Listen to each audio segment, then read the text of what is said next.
where the mic. Just put where the mic if you could.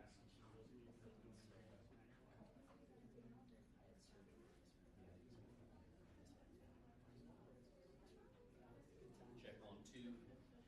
We're really big in Hungary and Germany, so we record these. Throw it out to the world.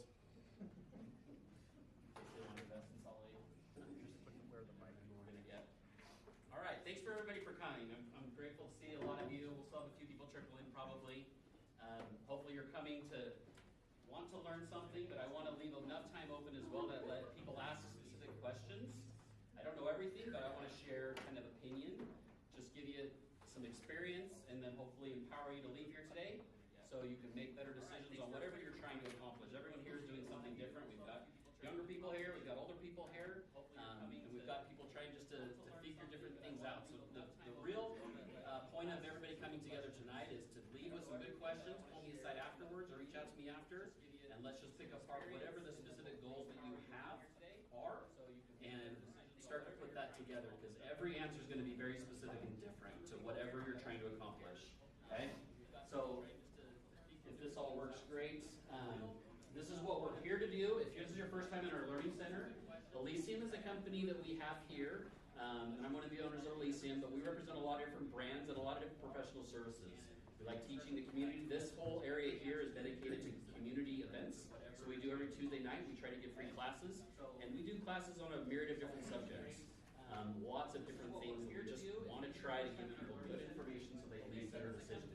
It's not a sales pitch, and I didn't bring my Get Rich DVDs. I do have those, but they're in my trunk. I didn't feel like it was appropriate. And then what we do here at Elysium specifically is we fill our mission. We have it on our wall here too, is to empower you to live your best life. We try to remove financial barriers from people's lives so they can make the best decisions. I've been doing real estate, kind of sales, and kind of training other salespeople for a long, long time. And I've witnessed the heartache and heartbreak that comes from people that are uneducated when it comes to making financial decisions. It's heartbreaking for me. And I have to deal with the consequences all the time, and very rarely do I find people that have the right information that are making bad decisions. It's mostly people that nobody ever stopped just to teach and pull aside and help them understand their way through it. Most of us got bad examples from how to manage money from our parents, right?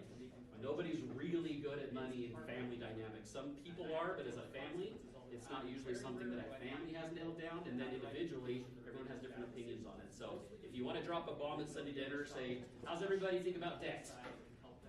You know? Who here has the highest car payment? Do that at your next Sunday dinner and see how that goes. It's a really good conversation starter, right? So I've been the principal broker and owner of Prime Residential in Riverton for quite a few years, and we do help people buy and sell kind of real estate and investments, and that's where I'm going to be talking to you from today.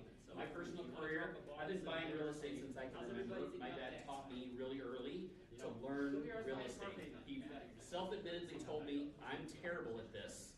Don't do what I did, but you should learn how to do this. Okay, and I have lots of great experiences growing up watching my dad make bad decisions when it came to real estate investing. It sounds funny, but it's actually a really good school if you're paying attention. It's what you learn not to do, which is really helpful. So I've been investing in real estate, and there hasn't been a year in the last 20 years where I haven't bought a piece of property. Okay? And over 20 years, you can imagine markets go up and markets go down, and you hear from everyone else it's a scary time to buy, or it's the best time to buy, or prices are going up, or interest rates are up, and things are going down, and now I'm going to wait for 6 more months until things do this or things do that. There's a lot of people that always say this isn't the best time to do something. Most people tell you when things aren't the right time to do something. If you ask anybody, they're going to give you all the reasons as to why it's not a good idea. But over 20 years, I just kept doing it. Regardless of the economics, regardless of what people were saying, I just kept buying because I had to always, my dad used to say to me, you know, people that have lots of money don't sell real estate, they buy it. Okay? So people buy it, they don't sell it, meaning they want to keep it for a long, long time. Keep coming in, guys. We're just getting started, so I'm just making introductions. So I like to tell people I made all the mistakes you can make, meaning I had to learn a lot of this just firsthand on the streets. Figure my way out through it, just learn to kind of figure out how to make mistakes. I've had all of the worst case scenarios. If you want to hear what you think are the worst case scenarios of having when you have rental properties, I've had it, I guarantee it. I've seen it, I've done it. This last week, I went into a house and it was full of dog excrement. The entire house, like everywhere. Like I walked in and literally just hit me in the face, scared scared to go inside. Just nasty, nasty, nasty. But it's part of my job that I have to do. So I went in and got the information for the people that I needed to do. So I've got all the worst experiences you can say. So I'm here to tell you it's not as bad as it is. You will live through it if you want to go on this journey and get into real estate. So I'm hoping to expedite your journey by solving and saving you from making the same mistakes that I have. And that's what I'm here to do tonight. Okay. Hopefully you'll get a kick out of this. After this class tonight, you will kick yourself for not starting to invest earlier. Okay? Everyone's going to do this tonight. We're all in this together. There's nobody that's a shining star and nobody that's failed miserably. After this class, you're going to wish you had more money. That is real estate. It's very expensive. People that have lots of real estate have lots of money. It's usually taken them a long time. So people that are learning how to get into real estate are like, it'll never be me. Everyone's going to do this. It's just not in the cards. Whatever your story is, sell it to somebody else. Because I've been there. I still am. I'm still working my way through it. Okay? So the other last thing is you're going to leave discouraged and realize that everyone else you know is smarter, more talented, and further ahead than you are when it comes to making money. Okay? We all agree that we're all going to leave here with that. Okay? You probably came here thinking that already. You're going to go home probably feeling worse. But I'm going to at least tell you what maybe the next steps are to figure out the puzzle if it's something you want to do. I will say, real estate is not for everybody. You might hear some things that I'd be like, definitely not something I want to do. I like my job. I want to retire at this age. I want to play golf. I want to sell a condo for the rest of my life. I don't want to have any problems. Have a great life. Enjoy it. Fantastic. My heaven, the reality of what I want to do is more than likely your hell. I will say that. You will not be excited about doing it more than likely, but if you do have dreams and aspirations and are willing to sacrifice, go through those hard times, go through those learning experiences, there is an abundance of life that waits for people that are willing to do the hard things. And real estate is a really, really hard thing. How many years ago did we have an earthquake? Does everyone remember? I will say that. When was it? 4 years ago? I have no earthquake experience, okay? But I own a building downtown on 50th and 3rd South in the heart of Salt Lake. And it's been there since 1890. Okay? Early 1900s, 1890 kind of time frame. And it's had a lot of variations. It's been my family for 3 generations. We had an earthquake, and I get a call from a tenant that says, we have bricks literally falling from the building onto the sidewalk. And we have patrons out here buying sandwiches for the business. We need someone to come down and figure this out. There's nobody to call that I know in my phone that's going to know how to go and pull bricks out of a building. So the resourcefulness and the things that you have to learn, that you get to learn, comes from being willing to do the things that most people won't do, to enjoy those opportunities later on in life. Sacrifice brings a lot of opportunity. So kid you not, I got pictures. I rented one of those, Shadow, help me out. They're like one of the blue things you rent, you push the button, it lifts you way up on the ground. Skylift. So I go rent one of those things, and I got pictures of me, 60 feet in the air in my building, literally hand pulling bricks out of this building Jenga style. I have no idea if the whole building is going to fall over, or what's going to happen if I pull out one of these bricks. And so I literally had to put it just piece by piece back together on my own and figure it out along the way. Okay. What I like to tell people, real estate is a crock pot and not a microwave. What do we know about the younger generation now? How quick do they want to get rich? I have no idea if the whole building is going to fall. Yesterday, right? Everything. Everybody now, expectations right now are how fast can we make this happen? How long does a year feel to somebody that's 18 years old?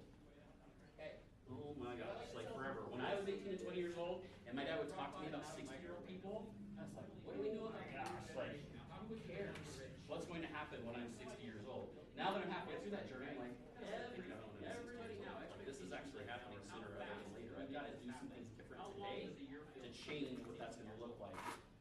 Real estate does not happen overnight. It's laying a drip line, okay? It's not a hose. It's being very slow and pragmatic and waiting, because anyone that's done really well in real estate has done so over years and years and years. So if you're going to buy something, and I encourage everyone here to have one additional piece of real estate besides their primary residence. That's what I tell everyone to start with, at least. Above and beyond whatever you want to do, but I always teach everybody, besides your primary residence, you should at some point in time get one other one. If you're diversified and you have your other things invested in stocks and in mutual funds and in your 401k, great. You should have one other piece of real estate, period. Okay? And that could be for a vacation use, or it could be because, Spencer, how old are you again? 21. Jed's got a kid that's 21 years old. He's coming up now, and is Spencer living in your house right now, Jed? Yes. Yes, he is. Is it pretty awesome to have 21-year-olds living in your house if you're an adult? Yes. Chad? At the beginning, it's kind of cool, you know, for like the first 2 weeks, and then they start complaining about stuff, and you're like, what's going on here exactly? We had my daughter, raise your hand, Ireland. She's 19. She went down to St. George to school for a year, came back for the summer. We had a year without her, then we had a few months with her. It was interesting. You know, it's very different having these little kids come back home. So, figuring out how to get these kids is one of the things we're going to talk about today, how we get them invested, how we get them started into investing in real estate. Okay, so our first couple of key things I just want to talk about. I'm not going to talk for too long tonight because I really want to leave a lot of time for questions because I think a lot of people can ask questions. So I want to tell you now, think about some questions, even if it's personal to you or in a safe space. Okay, you can be like, I know a guy that has a lot of debt and wants to invest in the future. He might be me, he may not be me. However you want to phrase it, think of a question that you want to ask. So I'm going to give you just a moment to kind of prepare for that before we get into that. Okay, first key I tell people, because this is the worst one I see on a daily basis. Stop giving your money to other people to buy things to impress people you don't even know or like. Stop giving your money to other people. How do we give money to other people? Give me an answer. Interest. What do we spend money on and get charged interest for to impress people we don't even like? Cars. What's that? Cars. Everybody's saying the same thing. Cars, I hear. What else? Clothes. What? Clothes. Clothes? Fantastic. You're a good dress man. I like it. It's worth it. It's working. Boats? Cars, boats, clothes? What else? Anything you can't afford? Fantastic. Why is it important not to give our money to other people when we're being charged interest to do that? Anybody? I know it sounds like a basic question, but you'd be amazed how many people don't do it. Why are we giving our money away to other people and having us charge interest to do it?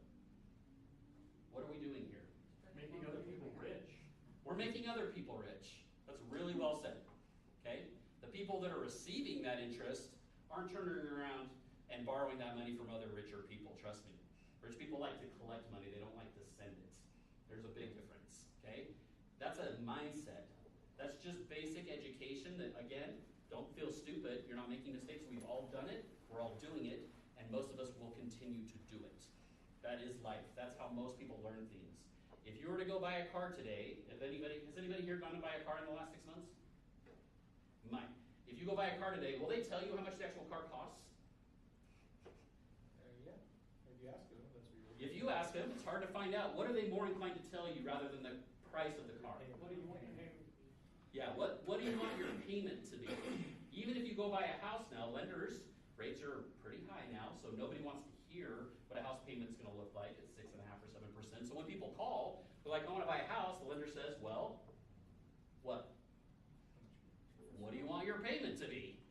Everyone is getting into the payment lifestyle now, okay? So I want to help everybody stop for a second and just realize, do an inventory check, because it's just these little slices. How many people here have more than 5 subscriptions they pay monthly fees for? 5. Brian, how many you got? Let's be honest. Maybe All, like Brian is 12. all cards on the table. You're on my HBO. That one's free. We're not going to get into who's using each other's services tonight. I am not the service police. And I'm not telling you should go home and amputate it, but the mindset that the culture has created is to get you to pay monthly. Subscription lifestyles. That's what everybody wants you to get into. Why do they want you to get into that? What's that? You'll forget to cancel it. You'll forget to cancel it. You're a customer for life. Period. It's really hard to cancel monthly subscriptions, one, but it's just so easy. It falls in with life now. We have been preconditioned to pay things monthly now. They do it with school, they do it with health insurance, they do it with car insurance, they do it with everything just to make you feel like you're not doing something that's sending you going backwards.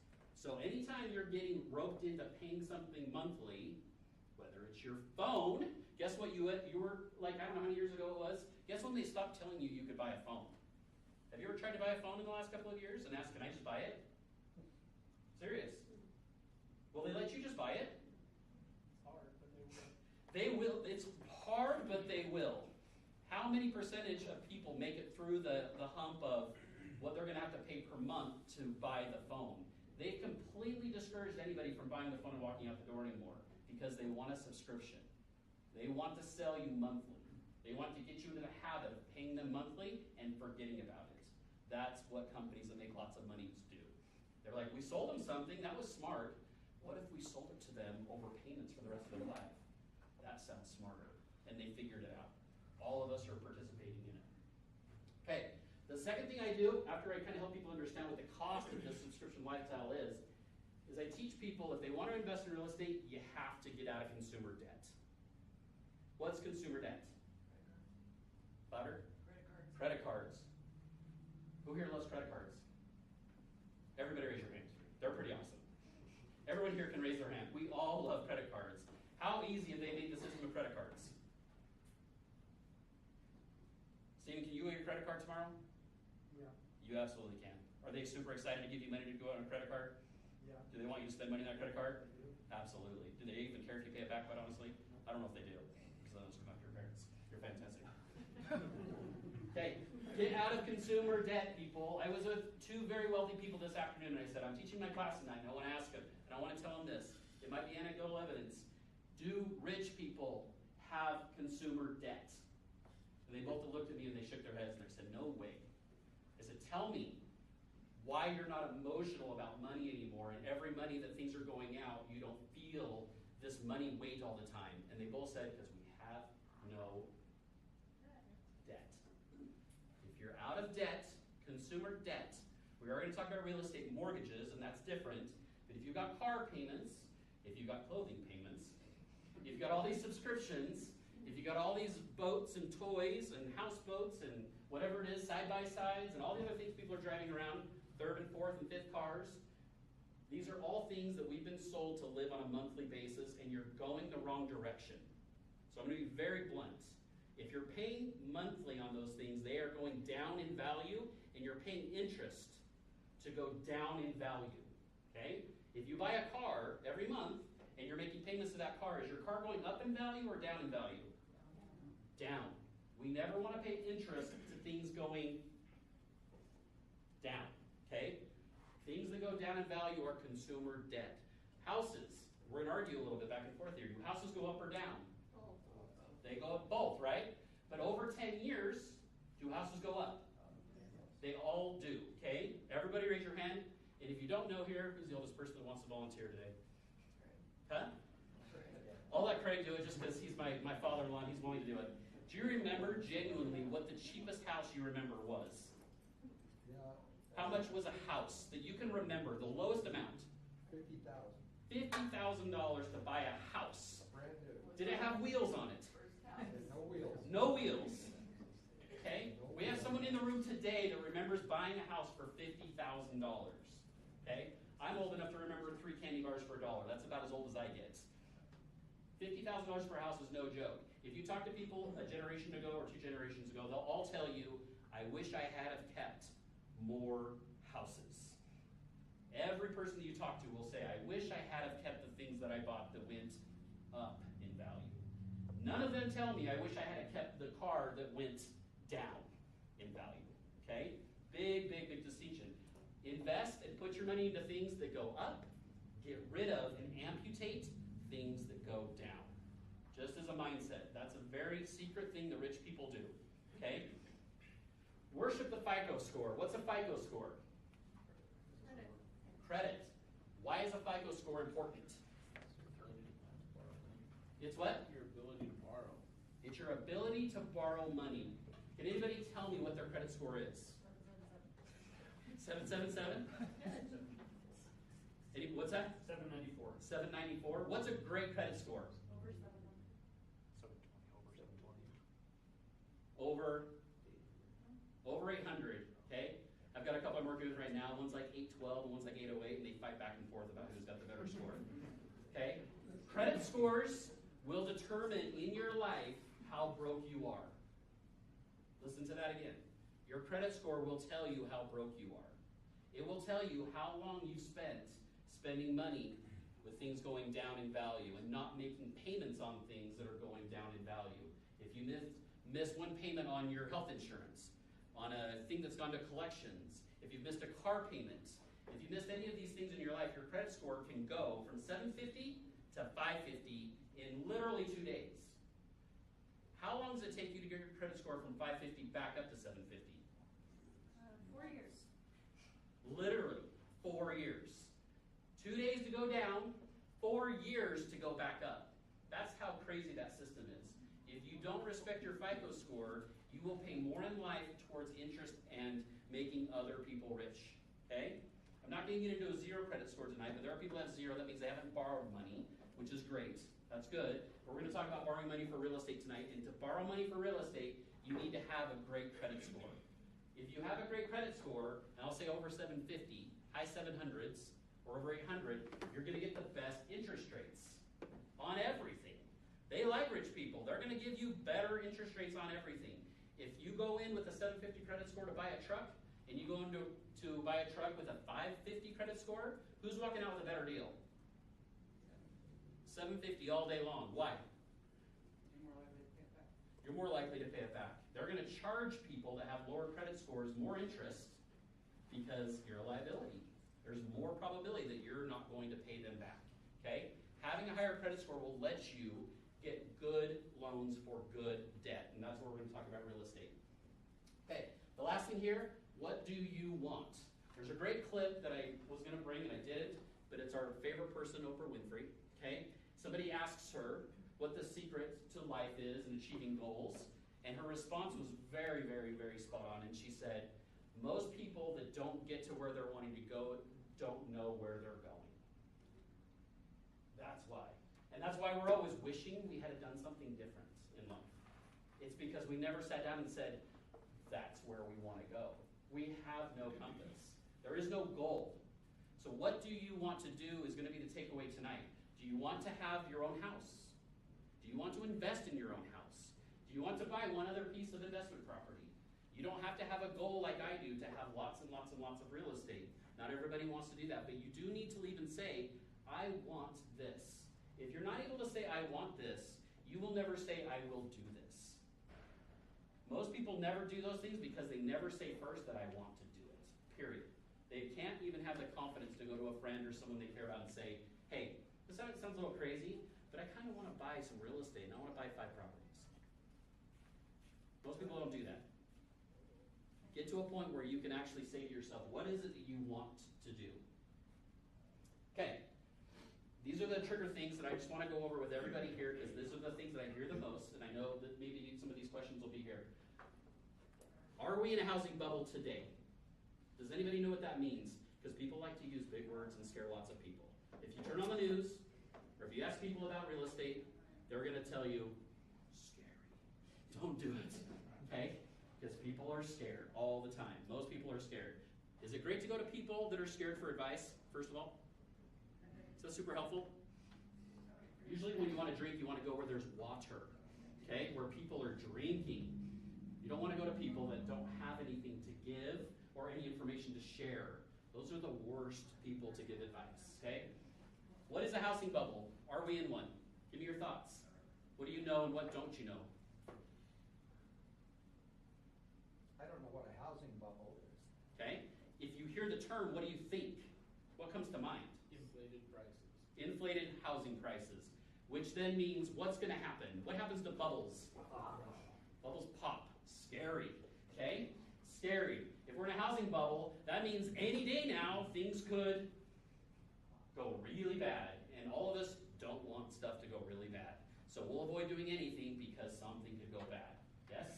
Everybody agree? That's kind of why we do it? All right. The typical Utah home. Actually, before I even go to that slide, I want to bring this back. I'm going back the wrong way, sorry. So who remembers the last housing bubble and the recession, 2007 to 2009? Okay, some of us old people here even had houses maybe during that time.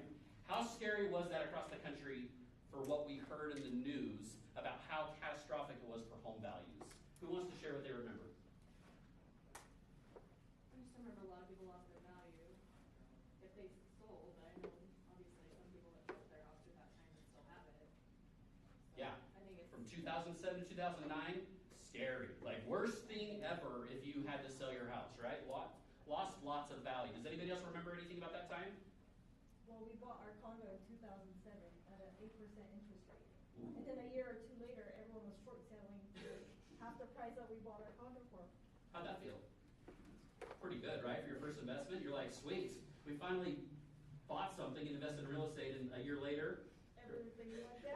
we're upside down with a terrible rate. Fantastic. That's a really good story. That's when they were lending too much money to people, when everybody was doing variable rates and arms and things coming due and lots of foreclosures. Yeah, they were overlending to a lot of people that couldn't qualify, so they put too much money out, and a lot of people that couldn't qualify, that have lots of houses, got notes and loans for these that they couldn't pay for essentially, so when the economy kind of went insecure, they lost a lot of those properties, and people that overlended for things, inflated those prices, lost a lot of money.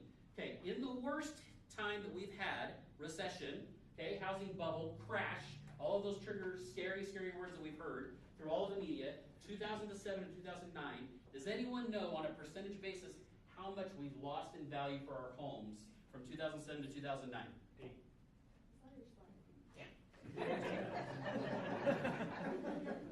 Thanks, my sister. Typical Utah home lost 8% of its value during the Great Recession, according to estimates released Thursday by the U.S. Census Bureau. So the median home value in Utah dropped. This is the crazy thing. The median home price in 2007 was $227,000. It's a lot more than it was when he remembered 50,000. But who now wishes they had have bought a house for $227,000? Everybody raise your hand. Everybody should. But if you had bought it like she did in 2007 at 227, that next year it was worth 209. Not super scary, right? But in the worst time we've had in the entire country with a housing crisis, a bubble bursting, over 2 full years, we lost 8% of our home values. Not super crazy if you actually break it down and learn the numbers. But as a scare tactic, as media goes, as us sharing with our neighbors, I think the bubble's gonna burst. I think everything's gonna go crazy. We sound a little crazy. So when people come to me and they say, we're in a housing bubble, the real estate market's gonna crash, which I hear all the time, I like to say, that sounds really scary. I go, what information do you have that you can share with me that can help me appreciate how scared you are? Guess how much information they have? I read on Facebook. Yeah, fantastic. Okay? So in Salt Lake County, the state's largest home prices fell from 247 to 228, a drop of 19,200, 7.8%. After knowing the data, does that seem really, really scary? Or is it less scary? Less scary. It's a lot less scary when you actually know the numbers. Okay? Okay, this year, does anybody know what interest rates are today? Good. Yeah, we're like 6.5. We've been hovering between 6.5, 6 and 7% for the last 2 years, which has been the worst interest rates in 30 years, just so you know. Okay? And in the worst interest rates of the last 30 years in real estate, this year, have our home values gone up or down?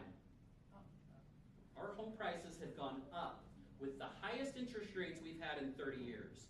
Somebody tell me what's going on. How does that make sense? Supply and demand. Supply and demand is a big one. There's a lot of people moving to Utah. Has anyone known someone that's moved from out of state to move to Utah? I get to see it every day.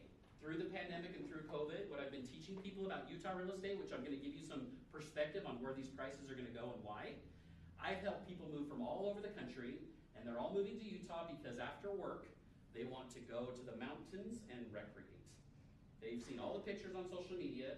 They love it here. They see the lifestyle, whether it's the winter with the snow, or it's the lakes with the summer, or it's the mountains in the fall. We have everything here. You've heard a famous quote, this is the place. The world knows Utah is the place. People are coming from all over the world to live here. And you probably noticed, who here works from home? How many? Nobody? Just 2? 3, 4? Andrew doesn't work. Vouch. A lot of people that I meet now that are moving from out of state are working from home. They're working for global or large kind of companies that are national, and they're working at home until 5 p.m. When they close their computer at 5 p.m., guess what they want to do? They want to go outside. And I help people all the time. They're like, I want a place that I can close my laptop, get off my computer, ride my mountain bike right outside and hit the mountains. And these people are coming from all over the world. So supply and demand, why are people buying in Utah? Why are our prices gonna continue to go up? Why have they gone up when interest rates are still at 6.5%? What's happening in Utah that's different from maybe the rest of the world? And are we in a scary bubble? Are we? What have we learned about bubbles and maybe what's really happening? I forgot your name already. Why did you say no though? What's happening in Utah? We just don't have big enough of a supply for everybody that's coming in, so the prices are where they. Yeah. Yeah, we're underbuilt by over 10 years, underbuilt for people that are still coming in and still want to live here. So we don't have the supply to keep up with people. So believe me, okay? I've showed you a couple of stats here so far, and I told this to my buddy today. In the next 10 to 20 years, I believe our home values are gonna double again. Okay? If you think it's expensive now, grab a seatbelt. Buckle up. And if you're wondering how people are gonna pay for real estate, that's a different question. But I will tell you, through COVID and what happened, there's a lot of money, and certain people have it, and most people don't. The people that have it, guess what they're buying? Why are they buying real estate? You can charge you monthly. Subscription. Love this guy. You know, a lot of people that pay me every month. They're my subscribers. I love that. That's great. Okay, so we know why that happened. Okay, so since COVID happened, everybody raise your hand if you own a house.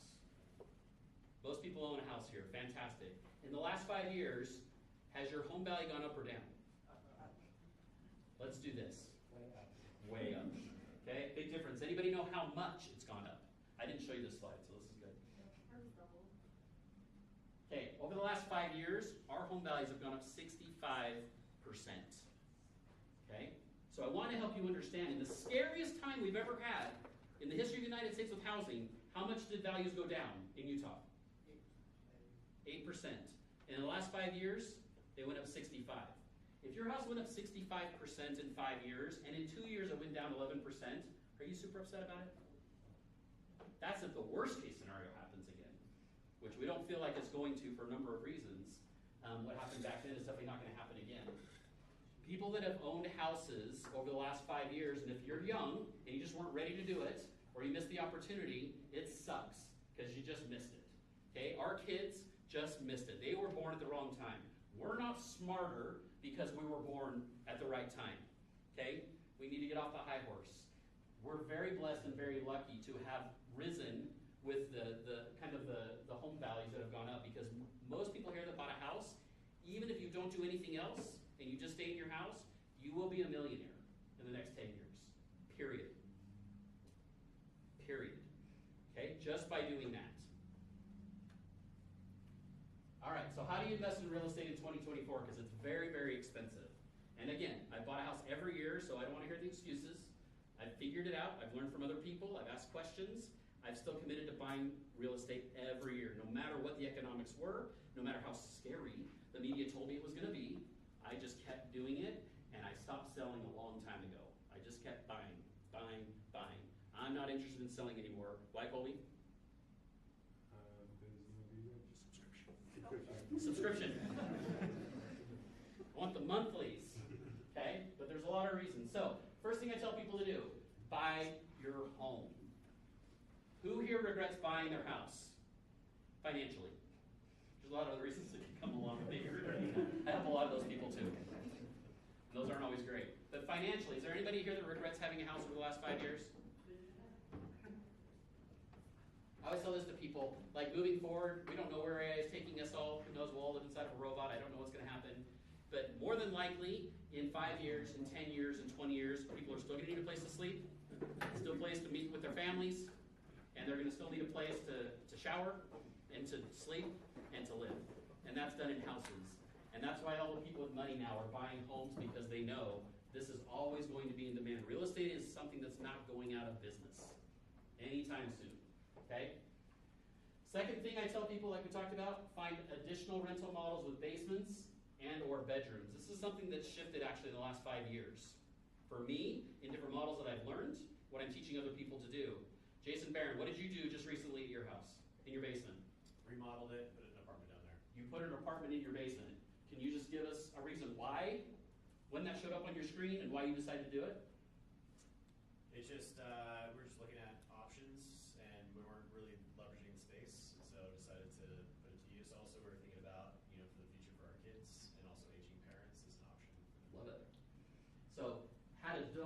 different uses, have a space down there, and a lot of people have basements in Utah. That's the nice thing about living in Utah that a lot of people get shocked about. It's crazy. It's so fun to watch people that come in our state and go downstairs. They're like, you have a whole other house down here? What's going on? We're like, oh yeah.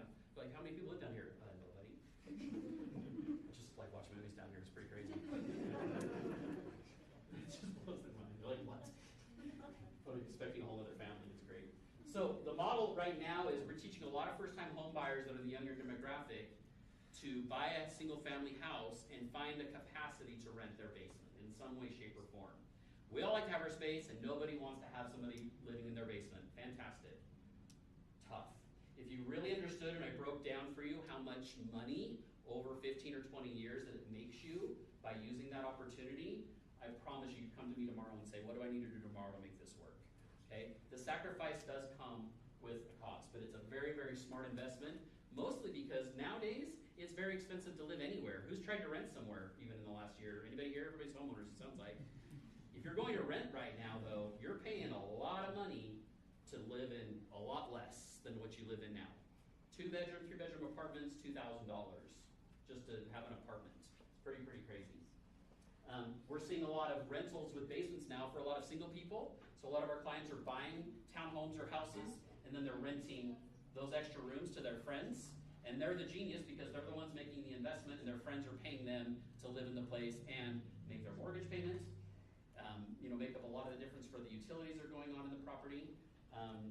We've just done this recently with both of our kids. So Jed and Spencer are here today. They're kind of in this demographic. I don't know if anybody else is. I know Chadwick's got a couple of older kids coming up. Kyle, you'll have some kids here, right? How's your kids? 18. So when my daughters got to this age here, and we were kind of now we're like, we love you, but we just would love you more if you're not here kind of conversation. We started to think, what's life going to look like over the next couple of years? And just knowing full well, with what people are making at that age, whether they have degrees or no degrees, or whether they have, experience or no experience, going out and buying a house at that age is actually just impossible. It's not fair. It's not right. I wish we had other opportunities to make that correction, but it is what it is. It just is what it is. This next generation, our kids, my kids, this 21, 22-year-old and younger, is the first generation in the history of the U.S. that's going to be worse off financially than their parents were. Think about that. And that's just because they were born at a different time. They're inheriting a mess, a literal mess, and it's really insecure financially. Like, it's really tough. For them to avoid credit card debt, for them to avoid student loan debt, for them to avoid car payments, and to get a house today, I promise you, we want to make it sound like it's similar, like we sacrificed and did hard things. It's 10 times harder than it was for us, the economics. It's really hard. So if you're blessed and you're in a position where you've worked hard, avoided debt, and not gotten those payments going in the wrong direction, you've saved some money. I want to walk you through what this looks like, because we just did it with both of our daughters. We did it with our 21-year-old daughter, and we did it with our 19-year-old daughter. Now, there was a reason why, like I said, we were just done for them being at home, and we paid rent for 2 years for one of my daughters to be down in Orem, where they're in student housing, and I was helping pay $750 a month for my daughter to go hang out and live and just enjoy the lifestyle down there. And after about 2 years, I was like, Brady, you were a real estate investor. You're smart with money. What are you doing? Did it take me 2 years? I didn't do it right out of the gate, but after 2 years, I was like, I'm done doing something stupid because I'm giving my money to other people that are now taking it from me. So what we did is we decided to talk to her and said, hey, I know you're 21, you're working full time, you can't do this on your own, you're in a tremendous opportunity to be blessed, and this is going to go one way for you. You can be grateful and be a great kid moving forward and be responsible, or you're going to live in a tent down by the river, like quite honestly, because it's super scary out there. Which one do you want to choose? We'll give you 10 minutes to think about it. Enjoy your steak. Yeah, it's any dinner.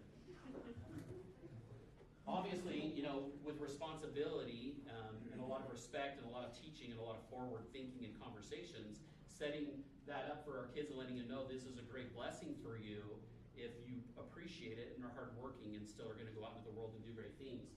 So we were able to buy a townhome for our oldest daughter. She brought in 3 of her friends, okay? And with the mortgage and the down payment, even in the interest rates that we have today, how high are interest rates again? Scary or not scary? Suck. Yeah, completely suck. I mean, they're terrible, terrifying. So 6.5%, we're able to still get her a place at that rate, have her buy her first property with our help, and she rents those other rooms to her friends. So there's 4 people now in that place. The mortgage payment is $2,300 because guess what our credit score is? It's actually really good. 808. So high credit score, great interest rate, good down payment, monthly payment $2,300 a month. How much rent are we collecting from students right now living and paying rent per bedroom? What do you guys think? $750 a room. So I'm collecting $3,000 as an owner of a rental now with a $2,300 payment in 2024 with 6.5% interest rates. That's what you learn over many years of trying a lot of different things and getting resourceful. Real estate is always about looking at the landscape and figuring out what you can do to make it work so you can keep it forever, to get people to get into the blank business subscription. Okay? That's the reality where we're at now is people, these kids now, and I'll say 18 to 25 years old, they're not going out and buying their own townhomes to live in because of these prices. They're renting bedrooms. And that's changed dramatically in the last 5 years. It's a necessity. People are living in basements because of the cost. It's not because they're like, oh, when I was a kid, I was hoping to get married and live in a basement. It was like the dream. No. That's just how much it costs to live in Utah, period. If you want to go to Manhattan or Southern California or Miami or these other cities, it's very expensive to live in those cities. Utah will be in the top 10 of those cities forever moving forward. We are going to be that expensive. I want to reiterate that. We are going to be one of the most expensive places to live. 20 minutes if you drive up the valley to the canyons here. Where do we go up east? What do we land in? Park City. Deer Valley. Deer Valley. These 2 guys are up in Park City and Deer Valley all the time. Our house is $50,000 up there? A month. One garage space. Yeah. So appreciate this just because it's close. 20 minutes away, we have a world economy in Park City. People come from all over the world. That's 20 minutes from our doorstep and there's homes for $50 million. Okay? That's not in another state. That's not in this crazy other area. It's literally 20 minutes away. That's trickling down now into the valley here. The average median price you guys saw before was $224 5 years ago. We're at $540 now. That average price is going to get to $850,000 in the next 5 to 7 years. Okay? Because our prices are still going up with interest rates at 7%. If our interest rates come down to 5 or 5.5%, what's going to happen? Why? More people can buy. Think of it like a seesaw. Okay? If our interest rates come down to 5.5%, this is the best thing I hear from everybody. You guys are going to love this. You're going to laugh, but you're going to be like, I probably would say that. People are like, we're going to wait for what to come down and for what else to come down. Yeah. They're like, we're going to wait for interest rates to come down and housing prices to come down. Then we're going to buy. I'm like, fantastic. See you at the top. Yeah, that's a winning scenario. The only way we can do that is to get in my DeLorean. Yeah, we're going to go back to 2007. And guess what? If I go back to 2007, Sheena, and I tell you, you're going to buy this place for $224, but in 2 years it's going to be worth $207, you're going to tell me, I'm not doing that. That sounds like a terrible investment. Okay? Real estate takes time. Get out of the crock pot thinking, buy to hold, and hold. Try to get out of the selling game and let it marinate. For the years at the beginning of real estate, it actually isn't fun. Some of my investors that have done this, they bought an extra property, they're calling me, they're like, we're not making any money. Oh my gosh, we had to replace a tenant. Oh my gosh, did you know that this and that? And I'm like, yeah, call me in 5 years. In 5 years, you're going to want to take me out to dinner. Today, you hate me. I get it. I've been through it. I've been doing it. I've had properties for 10, 15 years that just chiseled away slowly. And then all of a sudden, landscape changes, interest rates drop, demand, all these things happen, and you're able to go back in and redo all of these things to where you have 6 figures coming in every month from people just writing you checks. But 10, 15 years ago, you're terrified because it's daily and you're just trying to stay alive. Sacrifice in real estate, sacrifice in investing, sacrifice to pay for things in the future, and delay instant gratification today is the #1 problem we're going to try to be solving with our kids because they want it now. That's just the way that the world teaches us. That's what their phone teaches us, and sometimes we teach them too, right? I've been guilty of this as well with my kiddos. Okay, here's my kind of blueprint. This isn't fixed, but it's just something you can kind of think about as you're trying to make a goal. What I tell people, Beside your primary residence, buy one other property, that's it. And that could be it, right off into the sunset. But you need to have something else because in 20 years, that one additional piece of property is gonna probably give you another $500 to $1 million over 20 years. Just as a potential extra for your real estate and for your retirement, okay? So 1 to 5 properties if that's your goal, okay? And that can be great. You can save cash to buy a mortgage or your own investment properties. A single person or married couple can say, we're gonna buy 2 or 3 on our own and save up every few years and make the down payments and just keep that system going slowly. That is what most people that are kind of investing in real estate do. They just kind of say, we're gonna do 1, maybe 2 or 3, and we're just gonna do it slowly as we have saved the money to do it. It's a slow and steady race, and after 20 years, you're gonna be the millionaire next door, and you'll be really happy you did it. 5 to 10 properties, if you're a little bit bigger thinker, we've got some younger people here, they're like, 1 to 5 sounds plenty. 5 sounds way better. Like, how do I get 5 to 10? I'll tell you this just as a goal right now. To get into 5 to 10 as a household, you need to make and commit in your brain to figure out how to make $250,000 a year or more. If you're not making $250,000 a year, you're not buying real estate, okay? If you're gonna make $60,000 or $70,000 or $80,000 a year, buying real estate as an investment is not something that's going to work, period. And it's just the math. I'm not here to crush dreams. I just wanna tell you the truth. The reality is with all these kids the way they know it now, how much money can you make with this little thing in your device, in your pocket? Is that a trick question? It is. How much money can you make with just this device? It's endless. Infinite. Okay? I tell this to people all the time. How are people affording to live in Utah is the question I get all the time. How are people going to afford this? This is it. Their computer they work on and this. People that work from this, their technology, they live in a global economy. They're not driving down the street 10 minutes to work at a facility in Utah to make an hourly rate. Okay? They're using the global network that we have now. We are all empowered now, and most of us don't know how to do it. I'm really insecure when it comes to this stuff too. There's things I know how to do and things I don't. But here, you can do anything you want. I'm 100% confident of it. So I love to empower kids nowadays. This is it. If your parents don't get it, just say, I understand you don't get it. You're probably not going to be able to help me with it. I'm going to go find other people that can help you with it because they know how to do it. But you can make as much as you want. What would be your minimum for 1 to 5 in terms of income? So it depends on how much you're willing to live on and sacrifice because it's going to come down to a budget issue and how much you can save. To put money down to buy an investment property requires 20%. Okay? Average household price of $500,000. Who wants to do the quick math? It's a lot. Yeah, for you to chisel away and save up, you know, $50,000 to $100,000 after tax to put as a down payment on something is very, very difficult.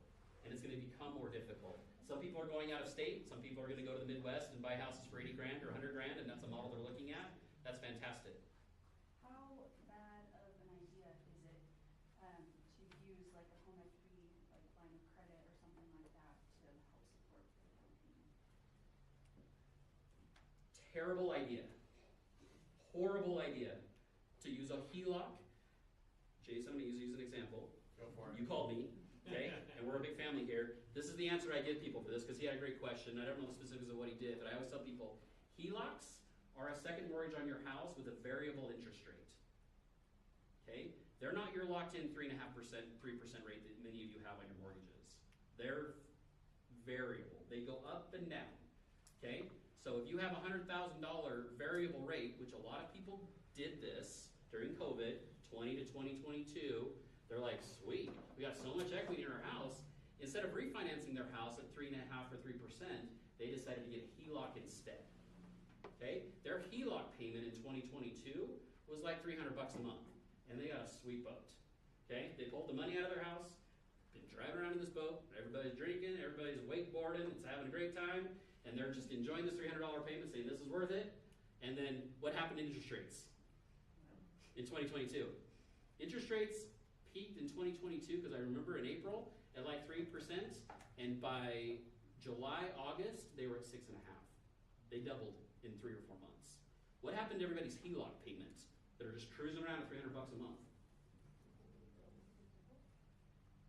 Yeah. How much do you think they enjoy those side-by-sides? At $800 a month instead of $300 a month. Not as much. They're not as fun to drive, I promise. I get calls from people like that. They're like, oh, this is not good. So, terrible if you're you're not able to work and save enough money to repay that, I say less than 18 months to 24 months max. If you have not proven to establish to save and repay back a short-term, I'm going to call that a bridge loan, a HELOC. Okay, it's a short-term loan. If you're not able to work and save to get that paid off, it's a terrible thing. It is not something that you should have out there for 20 or 30 years. It's a really bad debt because it goes up. Is there any like maybe it's hard because any sort of refinancing right now is not great, but is there any way to use the equity in your home or your other properties to anything right Yeah, now? we'll jump into some of these questions because you guys will probably all have another. So real estate, this is a macro answer to that. But as we've seen over the last 5 to 10 years, everyone here can remember the last 5 or 10 years. Okay, what we have are just seismic kind of movements through the system of sometimes it's really bad and sometimes it's really good. I'm going to go over this really quick and I'm going to answer this question. So just as a base, if you're going to get to 5 or 10, $250 a year, you have to start getting into partnerships and leveraging with other people. Okay, you have to start using other people's relationships. You have to find people smarter than you that are doing this, that you can piggyback on, quite honestly. Say, I'd like to learn from you, I'd like to invest with you, I'd like to have you help me, whatever it is, you need to be resourceful. This, more networking. People that have more than 10 properties are doing this on a massive scale now and have unlimited resources. If you get in the right groups of people, there's millions of dollars out there for these people to invest in properties, and they're all buying them. If you know large corporations, throw out the name, Blackstone, Tricom, Homes of America, they have thousands, hundreds of thousands of homes that they've bought now. And they're buying more and more and more every year. So Wall Street is buying houses. Do you recommend that in the 1 to 5? What?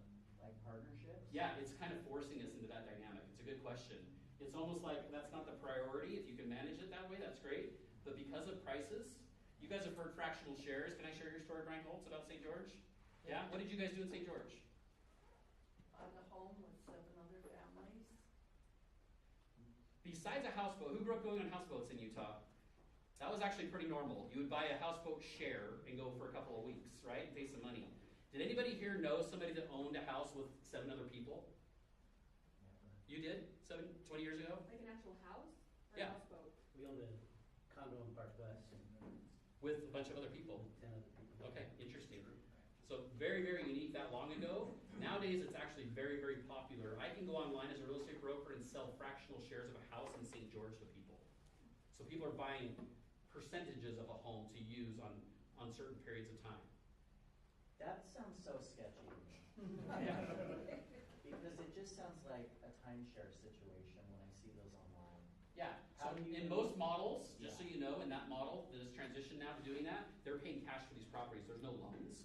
And then they're getting a calendar, literally, of the dates they're going to use, just like we did in Lake Powell. You get a week to go to Lake Powell in this time, and this is your share. And you just know full well that 7 other people are going to be using it throughout the summer, and that's how it's going to go. You hope you show up on that week to go houseboating in Lake Powell, and people have cleaned the stove. Like you do. I remember this all the time growing up, being like, oh my gosh, these people didn't vacuum or whatever. And I have these conversations with my wife, and it's hilarious. She's like, oh my gosh, I would die if I had to do that. So I'm going to come back to Janessa's question now.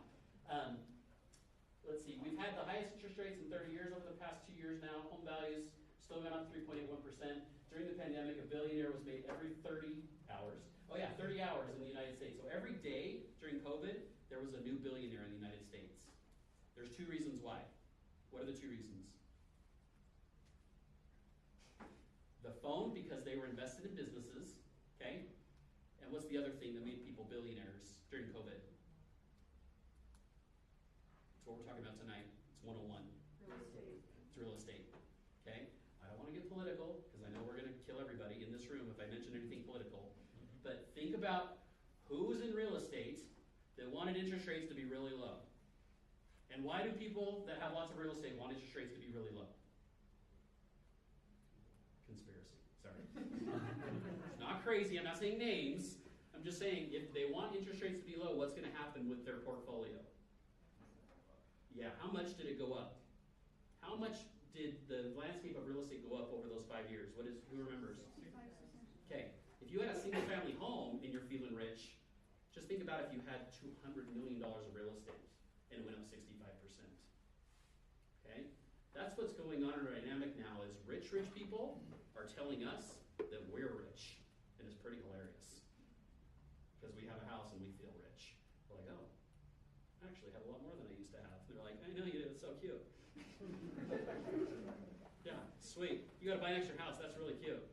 I bought an extra city. I have other, have other buildings now that, go ahead. Does it matter that do you have to buy a single family, or can you just buy a condo and rent out the rooms? Yeah. Does it make sense to do that because the cost is lower? Yes. Everything depends on the price point that you can afford. So think of it that way, okay? Always, always, always, whatever the product is, condo, townhome, or single family home, is always going to be based on how much you can afford to do, period. And price point will dictate what all of us can do moving forward, how much we can save and how much the prices are. How much are townhomes now? 300,000-400,000. More. Yeah, I mean, average townhomes now that I'm seeing are over 500 grand now in a lot of cases. These are townhomes that people will live in for their entire lives. So that's just the way it is. This is a pretty interesting stat, okay, going back to conspiracy theory politics, okay? I'm gonna bring up religion before I leave too. Institutional investors will own 40%, 7.6 million homes of the single family rental homes by 2030. Think about that. We feel like we're rich because we have a few houses or maybe have our own house. They're gonna own 40% of all of the rental homes in the United States. That's how much money these companies have. It's pretty crazy. It's nuts. We're really just fighting over crumbs here, and that's why I told you I'm gonna leave you super depressed. At the beginning, I like to set expectations and nail those expectations, okay? But in reality, we all live in our micro bubbles of things, and I wanna make sure all of us leave here with some hope that even though there's a macro going on here that we're not going to win the battle against, everyone here is empowered to figure out what to do next in their own lives, whether it's helping their kids buy a place or whether that's invest in something else. I'm here to remove the scary, okay? But I always go to the basis with the people. If you have lots of consumer debt and credit cards and you have car payments and you come to me and you're like, I want to invest in real estate, what am I going to tell you? I'm like, that's another class, actually. I did not teach that class tonight. That's another class we need to go over, and you need to go back and get that class, okay? Because I can't help people that can't be helped. That's not my job today. It's very difficult to go back and clean that all up. But if you're in a position and you've avoided debt or you've made other investments and you want to scale those and get those going, then you're in a position to start to do that. But if you're not, then go back to the basics and say, I'm going to stop today with this monthly subscription stuff. It's over. Like, I'm going to go home and I'm going to cut it up. I'm done. I am done giving my money to other people every month. Because every time we put something in that deposit for someone else, it's keeping us from investing it somewhere else. Just think of that. And if you take away all of those micro deposits over years and years and years, and you're not putting that into the future, you won't have anything to show for it. So amputate what's going down and start pushing that money offensively. And this last thing, sorry, before I showed you, I think I got to, maybe I didn't put it in here. In this kind of category here, as you're investing in things, my Dave Ramsey plan that I teach most people is to get out of debt and invest 15% of their income into retirement. 15% is a good baseline for kind of what this is moving forward. If you wanted to get into other these things, look what this does. You need to start investing 20% or more of your income. If you're not able to make enough or not spend, either way, to invest 20% of your income, you're going to be falling behind the way things are moving. It's just the way the world's working, unfortunately. If you're just kicking and screaming. If you want to get into this, just think about this in your mind. In what world could you start to invest half of the money you make every year for the rest of your life?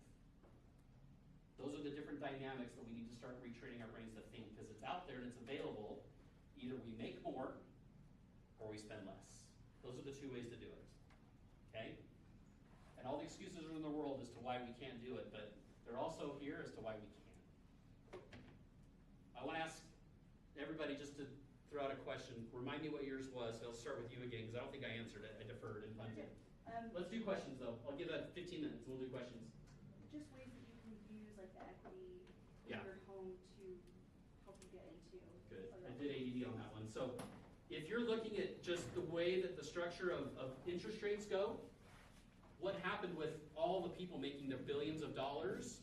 I have a good friend that builds houses up in Park City, and I asked him, they build kind of in the $5 to $10 million range, and I asked him, I said, so who's buying these houses? He's like, it's pretty crazy. It's like, obviously, they're different properties for people. They're not usually living there all year. I said, so, like, is it their second house? He's like, no, it's usually their sixth or their seventh house. These are $5 to $10 million sixth or seventh houses that they're building custom for these people. Because when the interest rates come down, people go into their assets and they pull that money out when the interest rates are low. Okay? When the interest rates are high, is that the time to go in and pull money out? It's not. So the time came and went for all the rich people over the last 4 years or 5 years. Guess what they did with all of their assets that had gone up so much in value when the interest rates were low? Yeah. They went in and pulled all the money out, because one of the benefits of having real estate, when they go in and they pull all that money out, and let's say somebody in Park City goes in and pulls $2 million out of their house and gets a 3% interest rate on it. Guess how much taxes they pay on that $2 million? Jed? 0. Hold it higher. $0. Okay? If I have a real estate property, and when the interest rates go down 3%, like they did, everybody's going in to refinance those, because all the money they pull out at that point is tax-free. That's one of the benefits of having real estate, and that's why rich people love it, is because they wait. And here goes the economy and comes up and down. Right now, nobody's pulling out their money. Okay, but a time will come, if interest rates go to 5.5 or 5%, you'll see rich people go in again, and they'll pull it all back out again. All the commercial buildings you see, all they do is they go back in, they pull it out. In this building, other buildings like this, we go in every 5 to 7 years, we pull out all the money, we get free hundreds of thousands, millions of dollars, no taxes whatsoever, and the payments don't change. You just keep moving along. So you wait for the time in the season when the opportunity arises, and when it does, smart people that have a lot of assets, they go in and grab it. Gosh, sorry, what do you got at 2.5%? We're never getting back to that, so you just have to kind of be okay with. Yeah, we'll never see 2.5 or 3% probably again, you're right. If we see 4 or 5.5%, then you're gonna see people see, well, I've got $2 million, or I've got $500,000, or I've got $200,000 of tax-free money. Is it wise at that point to trade it for a 4.5% rate to get the $250 cash tax-free? And you will see people that are smart enough to know that, because then they're gonna get $250 from the real estate, redo the mortgage. Are they gonna go buy stuff that goes down in value? Why? What do rich people do with the money they get, tax-free? They put it back in, they buy more stuff, okay? They don't go, hey, check out this sweet, side-by-side I bought, or this sweet boat. Like, no, I bought 5 more properties, because I'm gonna do the exact same thing again. Use an example where you were paying a $2,300 mortgage, getting $3,000 in rent. What is that appropriate ratio as people are looking at affordability for their own circumstances? How much rent to mortgage should there be in your monthly rental income or monthly mortgage? Okay, so we asked, if I'm buying a real estate investment and I get a mortgage today, because it's really expensive, the interest rates are very high. If I get a mortgage for $2,500, more than likely I can only rent that for $1,800 today. That's the way the numbers work. There's no cash flow in the system now. So investors, a lot of investors aren't doing that where they're trying to buy properties to make monthly cash flow. Some people here think it's great to buy an investment property, maybe they did 10 years ago, and they're like, it pays me $200 a month. I'm the richest person in the world. I'm just gonna ride this train all the way home.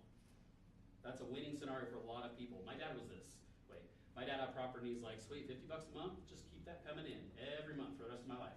I'll go down and I'll mow the lawn once a week, I'll pick up the check once a month, they're just gonna give me $50. A lot of people grew up thinking that was winning in real estate. Today, it's difficult. So a lot of people that are buying real estate now have enough money to where they're not insecure about it being at par or breaking even with that monthly payment, or potentially even being a negative for a short-term period, because most people think interest rates are gonna come down in the next 18 months.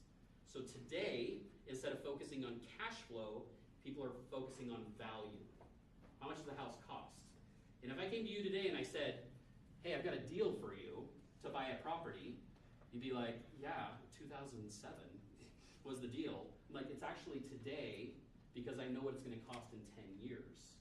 I want you to focus on the value, not on the month-to-month payment and what you're gonna get in rent, okay? We're in a bit of a dip right now because there's not a lot of people that can buy. So people that have money, what are they doing? They're buying deals because there are a lot of sellers right now that have to sell. So there are people with money buying houses right now to keep because people are compromised. People are having to sell right now, and it's not a great time to sell. There's not multiple offers on houses. So Matt asked the formula. It's tricky right now because it's so expensive that we're not making the monthly kind of work with the monthly cash flow of what you're putting down. So you're either having to put more money down, lots more money down to make it work, or you're buying a property where you know you're getting it at a great deal, then in the next 18 months, you're gonna be able to restructure that product to make sure that it cash flows long-term, and now you've made the equity as well simultaneously.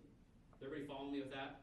And so you're having people prepare themselves to be underwater for the first year, 2 years of having to come out of pocket somewhere else to cover the shortfall. Yeah, personally, I don't encourage anybody to buy a property that's gonna be negative cash flow. Unless you're a multimillionaire already and $200 does not move your needle, okay? You need to find a scenario where it breaks even, and that usually means you're bringing in more money, okay? You're bringing in more money as a down payment, or like Brian asked, you're partnering up with people to put that money together to get that to where you want it to be so that you could keep it as a worst case scenario. And there's a lot of that happening now. I have a lot of friends now that are like, hey, I need $50,000, I need $100,000, whatever it is. Yeah, just wanna buy properties and get that number down to where I know I'm getting a deal, but on a monthly basis, it's gonna hit par. It's not making monthly money, but we're getting a deal, so I know it's gonna hockey stick. So you don't necessarily have a rule of thumb that 70% of the rent ought to be recommended to you. No, because it's so specific to how much money you make and how much money you've saved, period. Just because I don't ever tell anybody, people to borrow money they don't have that they can't afford, period. I'm a no debt guy, I'm very conservative, I teach people to stay out of debt, so you make those very smart decisions case by case, so there's not a percentage for me. I just say, let's look at your goal long term, what you can do and what you hope to do in the future, and sometimes that's gonna mean you need help. You need somebody else to do this with. You're not there by yourself. But if we wait 2 years, it's gonna be that much harder, and it is.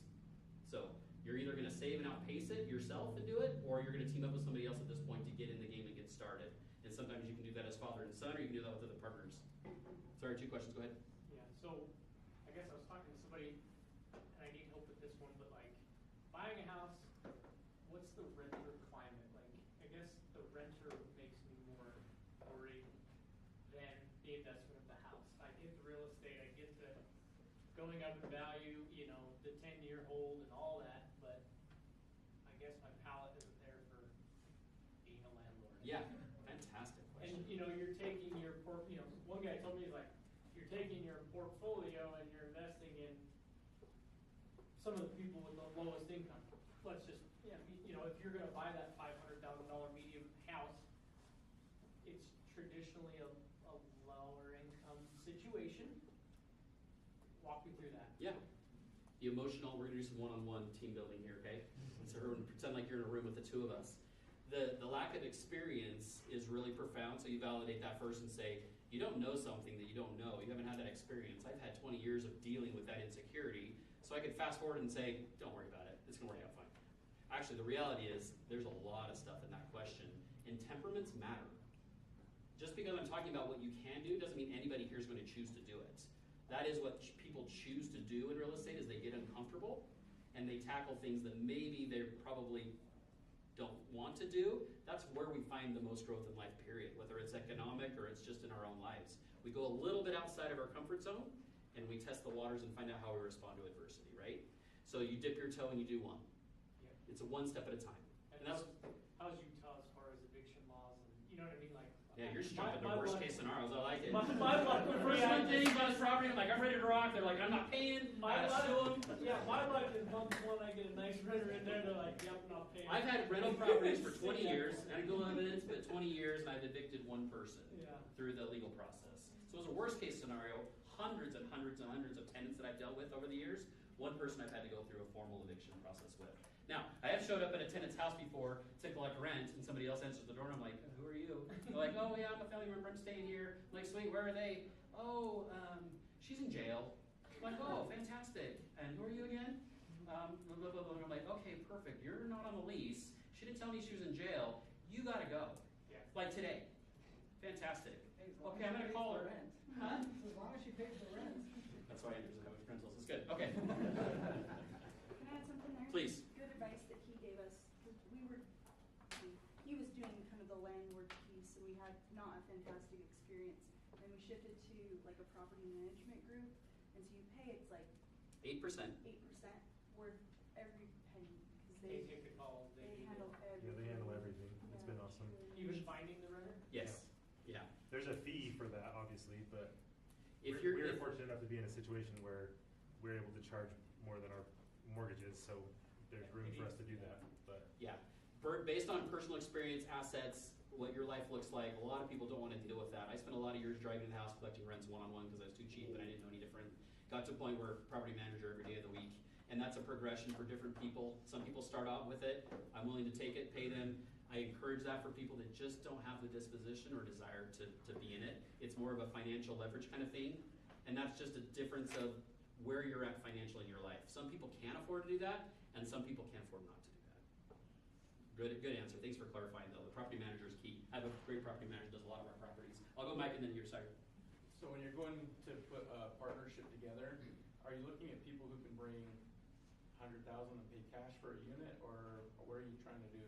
So yeah, are you getting 5 people who can pay $100,000 and pay cash for something, or are you just trying to get 20% and everybody splits the mortgage? So I'm going to say yes. Because everything is negotiable in real estate, and that's what I've enjoyed so much over the last 20 years is every year and every deal has been different because it really depends on the temperament and the goals of what people are trying to solve. You never try to take somebody and bring them into your world and say, just trust me. Never works. You always want to say, what do you want to do? What is your goal? Do I have a talent or a skill set, or do I know somebody else that has a talent or skill set or resources that could complement what you're trying to do? It's your temperament. Don't ever get sucked into trying to be like other people or do what other people are doing. Trust your gut. Do what you know you feel like is right for you. I can say without a doubt, getting out of debt is an umbrella conversation if you want to do it. After that, it's temperament. So what do I want to deal with? Is this just an investment? Do I want to just park my money somewhere? Do I want to learn about this? Do I want to get a little bit more hands-on? Everybody's different. So we can solve that in a lot of different ways. We just have to ask, hey, I'm thinking about this. This is what I'd like to do. And then you talk with somebody about figuring out how to put that together specifically. Because yes to the cash and yes to the leverage. Good question. Sorry, go ahead. The fractional title ownership, can that get very complicated afterwards? Owning the house in a specific title entity? Because there's that case that I think somebody brought up where she shared with 7 families. Yeah. So owning one property. So good question, and you correct me if I'm wrong, but this is typically how that works. So when they buy a fractional share like they did, they're buying a 1/7 of a house. They all paid a 1/7 equal share and paid cash for their house. So no mortgage, no scary, what if somebody doesn't make a payment kind of thing. If they want to sell that share, that person has to sell that share. But as that group, they formed an ownership or an LLC that has written laws, bylaws, and rules that dictate what those rules are so nobody can act out of whatever those are determined to be. So it's kind of a masterhead that controls the 7, and everyone is obligated to what's been laid out. Okay?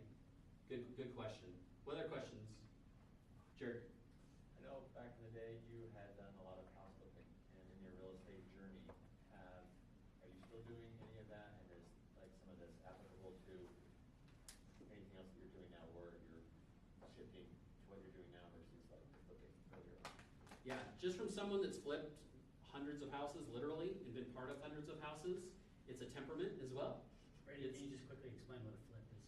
Sorry. A flip is if you buy a property, make an improvement to that property with the intention of selling it quickly for a profit. Okay? And a lot of people buy homes at whatever price, put money into that, and then hope to sell it for a profit pretty quickly. We call it HGTV, pretty much. It's 24/7. Okay? Everyone on there does it. It's amazing. They make amazing amounts of money, and nobody's ever lost $1. It's pretty incredible. They've had a pretty long run. That's not what the world looks like of house flipping. A lot of people get destroyed in house flipping, and a lot of things go wrong, and it's very expensive to do with other people's money or with your money. What I do tell people to do is a better investment for the fix and flip is to do it in the house you live in while you're living in it and create that equity immediately. So in the future, you can then sell that for a profit and get that money tax-free as well. We did that in the first 3 houses that we bought.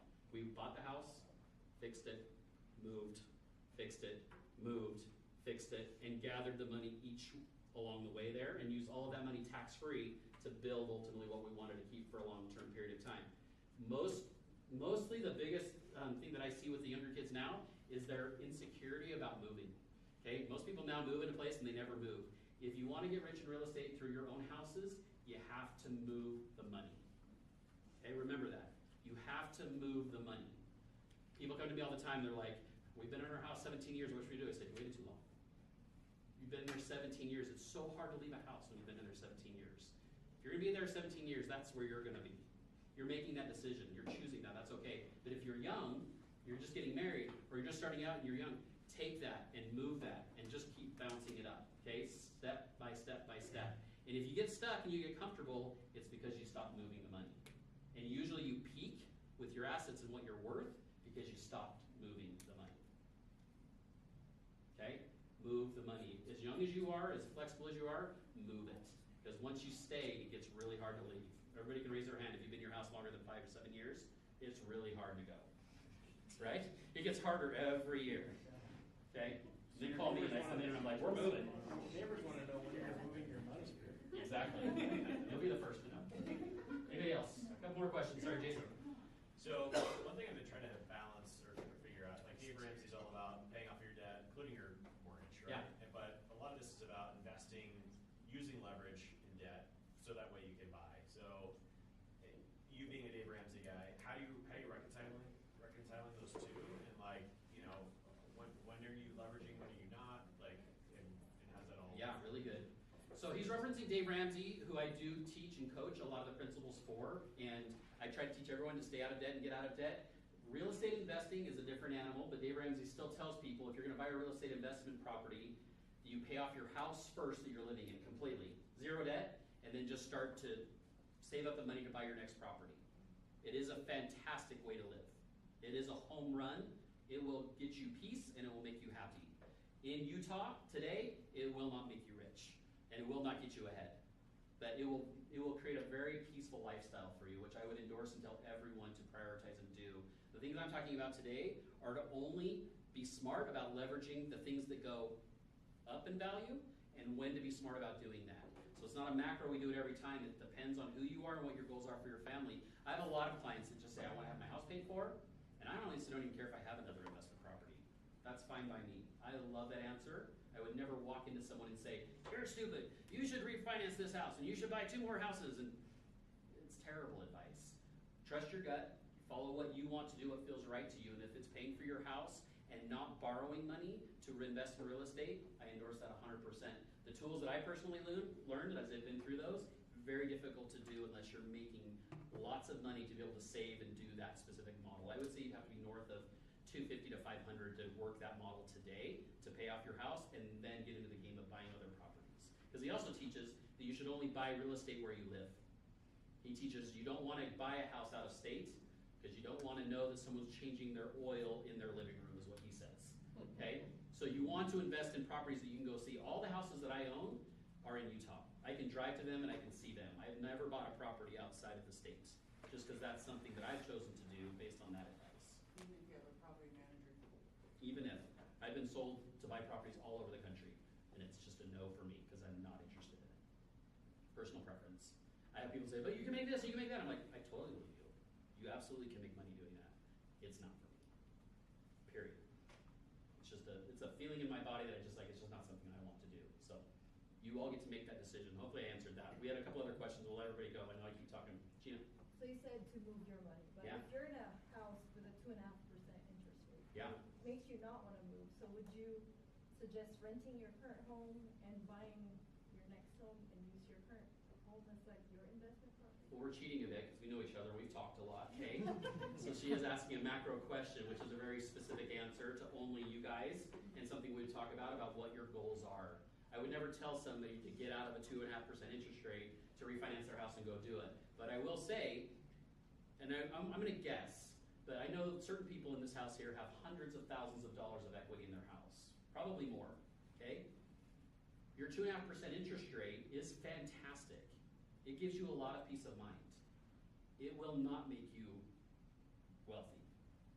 It will just make you feel safe. And that's okay. That's a choice. And that's okay to make that choice. Because if you're choosing peace of mind and having an interest rate that you like, I would never fault anybody for choosing to do that. But in reality, if you have $500,000 of tax-free money in your house and you're tied to a 2.5% interest rate, I would challenge your math. How long does it take you to make $500,000 after tax? We could pick everyone apart in this room and go through everybody's economics and what they're making. After you pay taxes, how long is it going to take you to save $500,000? That conversation's coming back to me. Okay. Because if you have $500,000 and it's tax-free, You can do a lot with $500,000 of tax-free money. You're gonna get up to 2.5% interest rate, but it's the least of your worries if that's where you're wanting to go, and that's a different conversation. What do you think about like Airbnbs? Are you an Airbnb guy? Personally, I'm not, but I like the model. Everybody really got excited about the model, and everyone's getting fried with the model right now. Stay away. Stay away. We heard a yell out, stay away. It's a really sexy microwave, okay? It's a sexy microwave because it's temporary and it's very conditioned to the season and the economy. I have a lot of buddies that bought Airbnbs in St. George, and they're having massive regrets. Most people that buy Airbnbs are trying to do it super slick and cool and be fast, and they're talking about how many they're buying. They're not actually talking about how much money they're making. Very important distinction.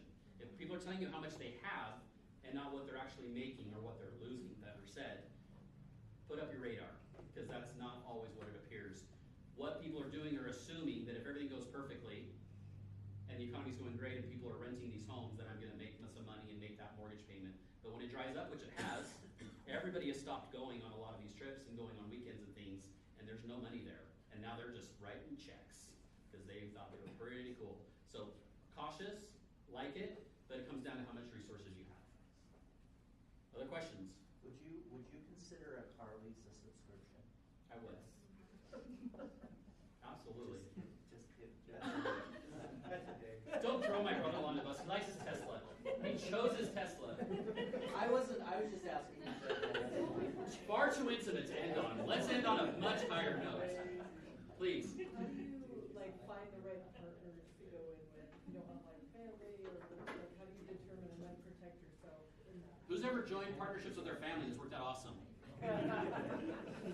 Brady, I would handle. Proceed with caution.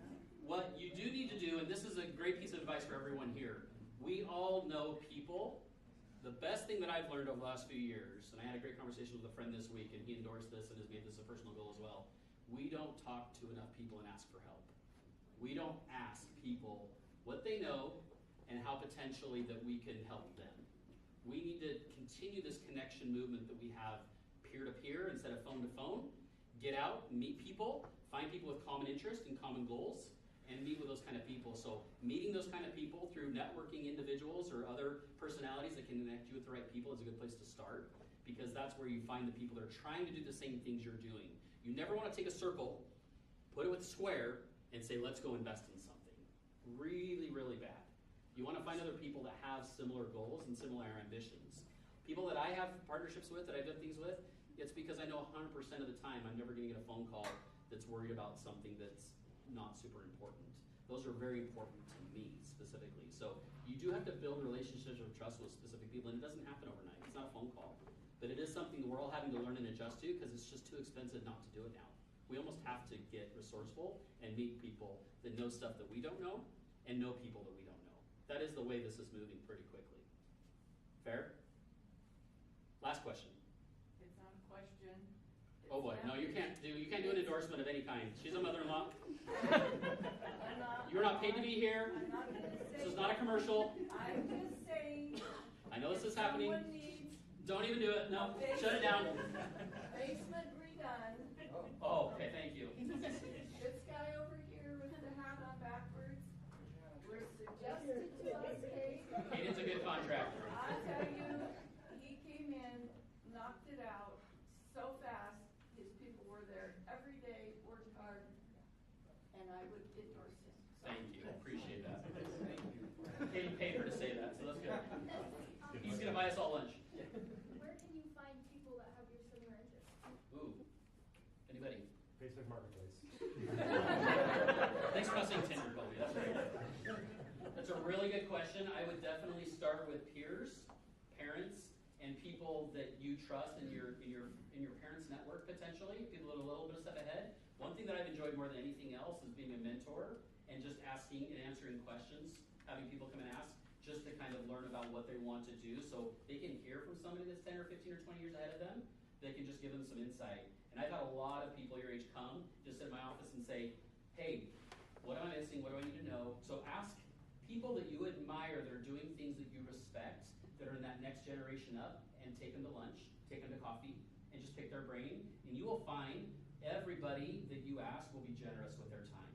They will all be responsible and tell you what they've learned. They won't brush you off. People really enjoy sharing their mistakes with other people, in my experience. And I know everyone that's called me, I've taken that call and I've had wonderful experiences of people just genuinely wanting to learn. And we need to be available to learn. So ask as many questions with people that you look up to that potentially are doing things that you like, and learn how they did it and what they would like to avoid, so you can kind of shorten that process and avoid those mistakes. Just get really curious. Yeah, ask mentors. Fantastic. Last one. I know nobody wants to overpay for a property, but like, when you're playing a long game, does it really matter as much? I mean, are you looking for that good deal? Are you looking for that, you know what I mean? Like, how much of that, you're the real Yeah. estate guy. Well, I'll put that hat on. I'll give you this answer, which is really funny. So in 2020, and a lot of you do follow me on social media. This is actually where most of the people came from, probably an email, but most people are from Facebook or Instagram or something. But so if you follow me back, and I do Facebook specifically because I want to make a diary for myself. That's why I do it. A lot of other people are like, oh, he's showing off. Mike is always telling me. He's like, he's just telling us how great he is all the time. That's not what I do. I actually do it because I want to tell myself what I'm predicting and what I'm looking at. So I'll put things out there. And in 2020, 2021, I was throwing out there, and everybody during that time frame was telling me that the houses were going to what? Everyone in 2021 were like, these things are going to crash. These prices are going too crazy. People are overpaying. That was in 2020 before we went up 40 more %. They were telling me that. And I said at the time, I said, forget how much the house costs, grab the rate. And I was buying houses because of the rate. And I didn't care what the value was in 2021 and 2022 because I bought a lot of single family homes with 3% rates. And we just went over our portfolio today. We looked at all the houses we had. All these houses we have for 3% for 30 years. I didn't care how much the house was. I told people in 2020 and 2021, forget what you're obsessed with and how much this house costs. Get the deal, get the rate. So I preach that. That's not the time to do that now, but I would say the same thing now. Right now we're in a dip. So I'm telling buyers, even buyers that can afford to buy houses right now, guess what they're telling me? Yeah, they're still saying it's great. After 20 years, it's amazing. That record never gets old. It's amazing. Same story, everybody. Guess what's happening next month? This is a good one. No, what's happening next month? Oh yeah, do we love this? Oh my gosh, wait till the election. Oh my gosh, as soon as the election happens, then it'll be a great time. I'm like, fantastic. Let's just wait till the world changes for you, for your specific circumstance, so you feel safe and you'll finally do something that you've talked yourself out of doing your entire life. Let's wait for that. Whatever that circumstance looks like, you let me know when it hits. In the meantime, I'm going to continue to keep doing what I'm doing. Call me when you're ready. That's what I tell people. So there will always be something, my friends, always. If you don't make a decision tonight to go home and quit buying damn subscriptions on everything, on your cars and all of your TV shows and everything you're watching, and stop giving your money to people that are actually putting it in purposeful places, you're going to be really frustrated in 20 years. And you'll remember classes like this and you'll be like, you'll tell your kids, I wish I had done that like my dad did to me. He said that to me. I wish. Luckily enough, when I was 20 to 25 years old, I was like, I'm not going to say that when I'm 40. I'm not going to say that when I'm 60. Like, he's telling me to do something different than he did. Let's learn from our own mistakes and from the people that have gone before us. Ears up, like, listen, ask people that have been in these positions, in these situations, so you can shortcut this thing. We're all here to win. We're all here to do what we want to do for our families and provide a real opportunity for the next people coming, because the kids are in big trouble. It's going to be really, really hard. So hopefully everybody learned something. Raise your hand if you learned something tonight. Thank you all for coming. I know it's not easy to come on a Tuesday night. If you have any other questions, reach out to me. I've got a sweet dinner date with my daughter, so I'm going to spend 2 minutes here.